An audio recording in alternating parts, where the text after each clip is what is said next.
Salut à tous, j'espère que vous allez bien et on se retrouve aujourd'hui pour tenter de tout savoir sur Alex Telles. Bienvenue. C'est la piste la plus concrète du moment. C'est d'abord le média local brésilien Gocha ZH qui a annoncé un transfert de Telles au PSG déjà bouclé. Le journal Le Parisien a confirmé l'intérêt du PSG et des discussions avancées avec Alex Telles qui est intéressé par une possible arrivée à Paris mais qui voit son transfert bloqué par la situation actuelle.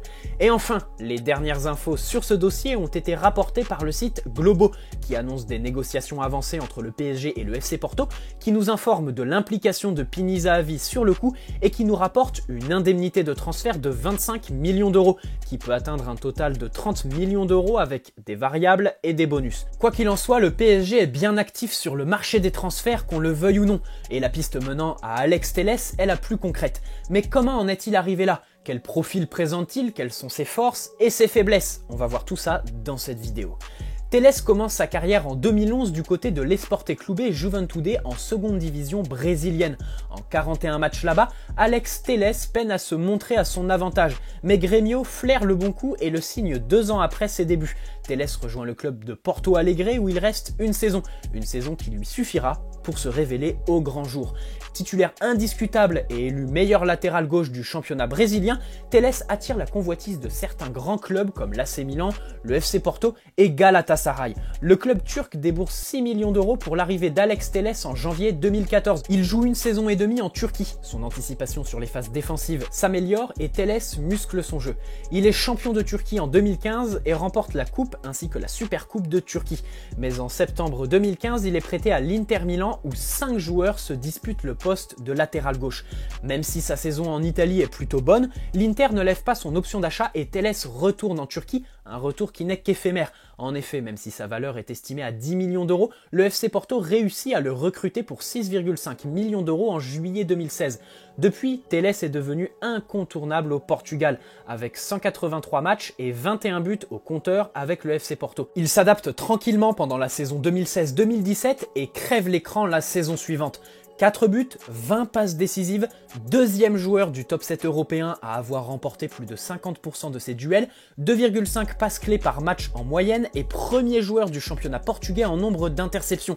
Quelques chiffres assez impressionnants qui prouvent l'importance que peut avoir Telles dans une équipe. Cette saison, il en est à 10 buts pour 8 passes décisives avec Porto. Il lui reste 1 an de contrat avec le club lusitanien, un an qu'il ne prolongera sûrement pas, ce qui pousse Porto à accepter un départ cet été pour faire rentrer quelques liquidités dont ils ont bien besoin. Chelsea est aussi sur le coup, mais le PSG a bien une longueur d'avance sur le dossier. Maintenant, au niveau de son profil, bien évidemment, l'analyse sera divisée en 2 parties, son apport offensif et sa solidité défensive.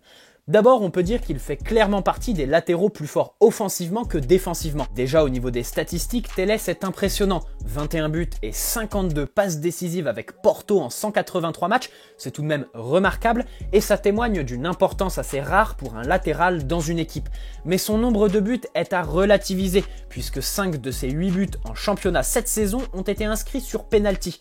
À Porto, Telles tire la plupart des coups de pied arrêtés. Ici, force est de constater que le PSG ne le recruterait pas pour ça. Non, ne nous attardons pas sur ses buts et ses passes décisives. Au PSG, on n'est pas en manque de statistiques impressionnantes avec Neymar, Mbappé, Di Maria et Icardi.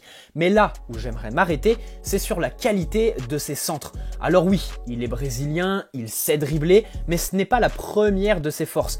Non, Alex Telles est un centreur, le 4e d'Europe, derrière De Bruyne, Alexander-Arnold et Kostic. Au PSG, Bernat centre, mais la plupart du temps c'est à rater. Et puis à droite, je ne vous fais pas de dessin, Meunier et les centres, c'est comme Trump et les Mexicains ou Toulouse et la Ligue 1. Et ici, on va s'appuyer sur des statistiques qui sont pour moi beaucoup plus importantes que le nombre de buts marqués et de passes délivrées par Telles.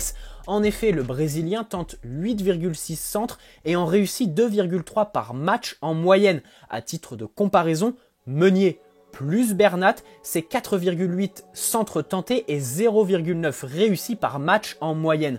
Autant vous dire qu'en termes de centre, Telles est bien plus intéressant que nos latéraux actuels. Maintenant, un arrière-gauche qui centre, est-ce que c'est vraiment un besoin au PSG ?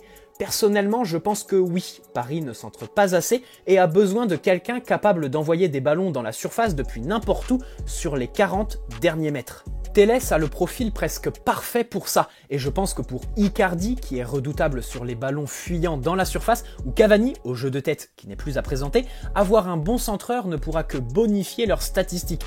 On peut aussi noter que Telles est dangereux sur les frappes de loin, donc offensivement, excellent centreur, une bonne aisance, balle au pied sans en abuser, et une finition très intéressante, voire impressionnante au niveau des statistiques. Maintenant, au niveau défensif, il est vrai que Telles n'excelle pas dans ce domaine, mais on note dans un premier temps un physique très intéressant, 1m81 pour 71 kg et une très bonne endurance. En effet, Telles est tout à fait capable d'enchaîner les courses dans son couloir, il ne lâche rien et redescend systématiquement, ce qui traduit une discipline tactique très intéressante et qui est recherchée au PSG. Il est bon dans la couverture et dans l'anticipation, mais lorsqu'il se retrouve en 1 contre 1, la réalité c'est que Telles peine vraiment dans le duel face à son vis-à-vis. Un apport défensif qui n'est pas catastrophique, mais qui ne révolutionnerait pas le PSG à ce poste. On peut aussi noter une très bonne régularité puisque Telles joue au minimum 45 matchs par saison depuis son arrivée à Porto. Maintenant, pour 25 millions d'euros, le PSG doit-il foncer ? Lorsque l'on regarde le joueur, son âge et son niveau actuel, bien évidemment 25 millions d'euros pour Telles, c'est un très gros coup, on n'est pas loin du braquage. Maintenant, 2 avis se confrontent chez les supporters. Il y a d'abord ceux qui pensent qu'il faut foncer sur Telles les yeux fermés et ceux qui pensent que Bernat ne mérite pas une telle concurrence, dans le sens où Telles pourrait faire de l'ombre à l'Espagnol qui fait l'unanimité à Paris. Déjà, dans un premier temps, nous sommes tous d'accord pour dire que le poste de latéral gauche doit être renforcé au PSG. C'est une évidence et un besoin que Leonardo a identifié pour le prochain mercato. En effet, Kurzawa va partir qu'on le veuille ou non, et la stratégie du club avec Bakker est super floue. On ne sait pas trop ce que le PSG veut faire de Mitchel Bakker, mais en tout cas, lui donner sa chance ne semble pas être une priorité. On l'a trop peu vu cette saison pour dire le contraire. Pour vous donner mon avis personnel, je dirais que je fais partie de ceux qui veulent foncer sur Alex Telles pour 25 millions d'euros. Un prix et une occasion qu'il ne faut pas manquer selon moi. Je pense vraiment qu'un latéral centreur serait tout aussi important qu'un latéral très défensif. Et puis, rappelons aussi que dans le 4-4-2 que Tourelle a mis en place, l'animation à la relance est en 3-1-1, avec un latéral qui reste un cran en dessous de l'autre. Pour moi, le choix doit être défini à l'avance et ne doit pas bouger d'un match à un autre. Ainsi, jouer avec Bernat et Telles à gauche et Kerrer, Dagba et une prochaine recrue à droite donnerait très clairement la tendance. Le côté gauche montera quand le côté droit viendra s'aligner avec les 2 centraux. En termes d'apport offensif, il est clair que le PSG aurait un des meilleurs côtés gauche du monde. Ensuite, je fais aussi partie de ceux qui veulent un peu de concurrence à ce poste. Et le moins que l'on puisse dire, c'est qu'avec Telles, elle sera là. Bernat est exceptionnel, véritable guerrier qui répond toujours présent dans les grands rendez-vous, même s'il n'a pas trop de concurrence, voire pas du tout. Déjà, dans un premier temps, il lui faut une doublure, fiable en cas de blessure ou de suspension. Alex Telles l'incarne parfaitement. Dans un second temps, on peut dire que Telles pourrait permettre à Bernat de se surpasser et d'aller chercher encore plus dans sa performance.